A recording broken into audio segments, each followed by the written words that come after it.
Welcome back to Relative Weddings Explained. I'm Aubrey Boyd with my wife, Deidre Boyd. Hello, everyone. And we're here with the engineer extraordinaire, Mr. Perry, and we're going to explain each chapter to you in detail and give you some backstory. I hope you like and enjoy. All right, so here we are in Chapter 2, My Day, My Way.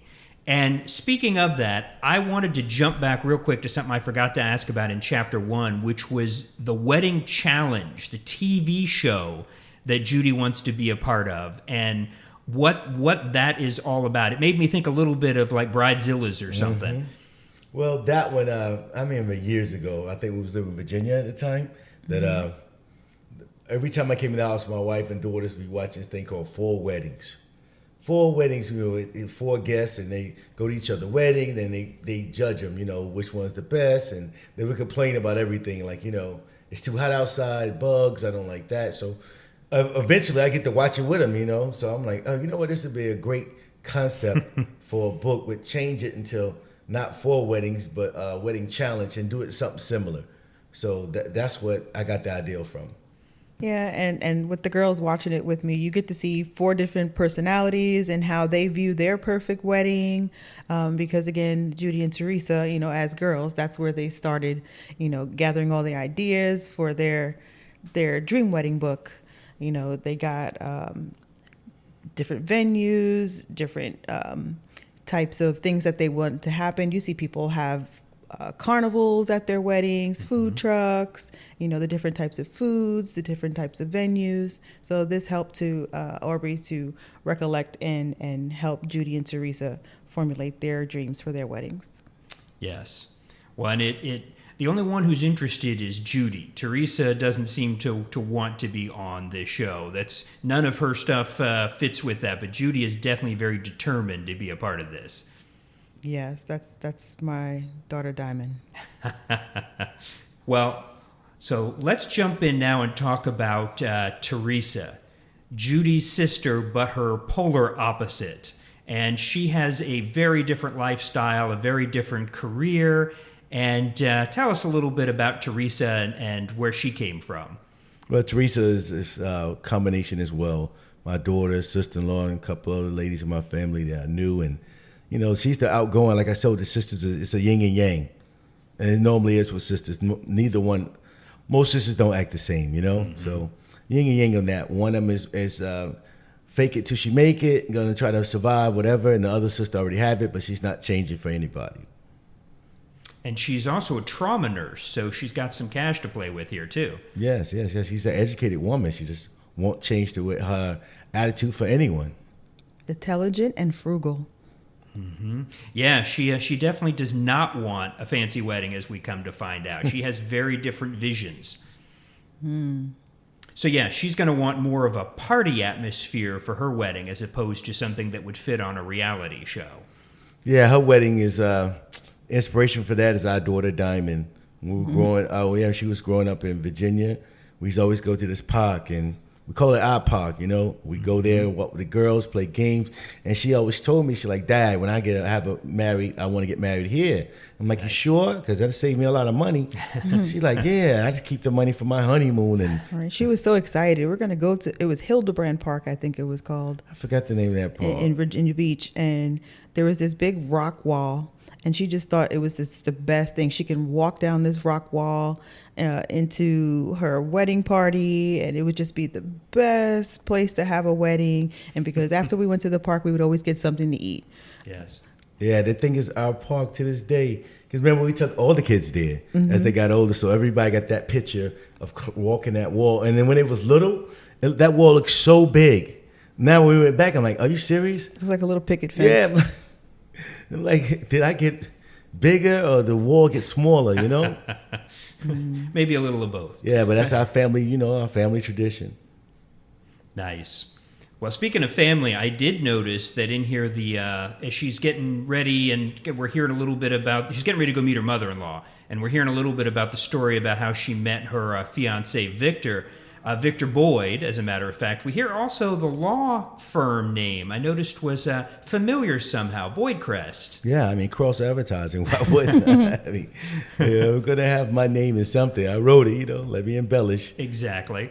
But yeah, before as the engagement, I mean, that's just me thinking of something, I thought would be beautiful and a nice way to, surprise a woman with a marriage proposal. Well, it was clever. It was clever. Tell us a little bit about that. What does he do there now, of course, people listening to this have probably heard the episode, but tell us how he proposes to her. No, yeah. For a guy like that, especially with a lady like her, money's not going to impress her. So, just like my wife, you got to do unorthodox things, off script, make them laugh. And by having the kids do it, I think that was something beautiful, she wouldn't expect to help him. Especially at a volunteer event. Yes, it was on a plaque, right? Correct. And she reads the plaque. She reads the plaque aloud. She reads the proposal aloud, thinking it's just, a plaque of appreciation for their volunteer work. And it was, "Will you marry me?"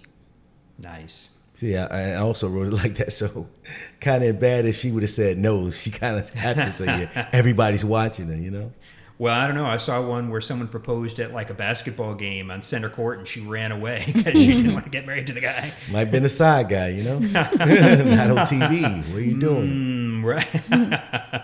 All right. So next, we've heard about that, but now the big event in this episode is her meeting her mother-in-law for the first time, Mary Boyd.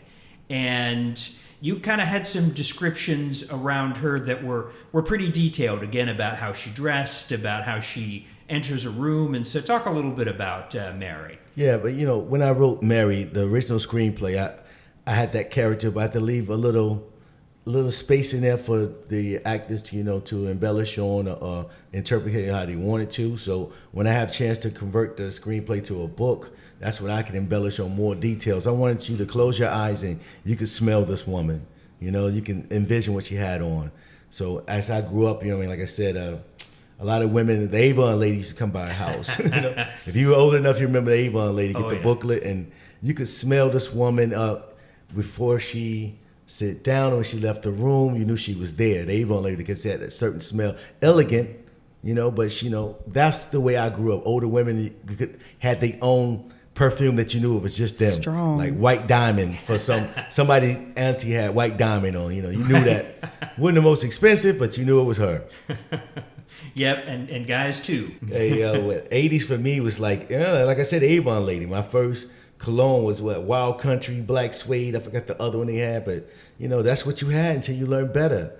And once unless you get your own money, then you get the Polo, your Gucci, and Fahrenheit. I still wear this day. Shout out to Fahrenheit. Yeah, that and Spice Bomb. But yeah, I mean that was some of my background. Growing up, I wanted to add that to it. Some people can relate to it, and plus I thought it was cute.